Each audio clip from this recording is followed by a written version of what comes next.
Listen, God will not withdraw His grace so that He can help your life.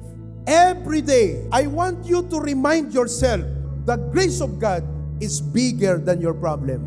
The grace of God is bigger than your task, greater than all the difficult things in your life. Everything you need, there is the grace of God. So pag nag-quiet time ka, ask God for grace. When you ask God for grace, anong gagawin mo? Specific need of your life. Panginoon, tulungan mo ako dito. I-meet mo yung pangangailangan ko dito. Bigyan mo ako ng kalakasan sa gagawin ko ngayon. Tulungan mo akong humarap sa mga tao. Panginoon, tulungan mo ako na mai-close deal ko ang transaction na ito. Panginoon, tulungan mo ako. Makikita ko na naman yung umaaway sa akin sa trabaho. Grace that makes your quiet time meaningful.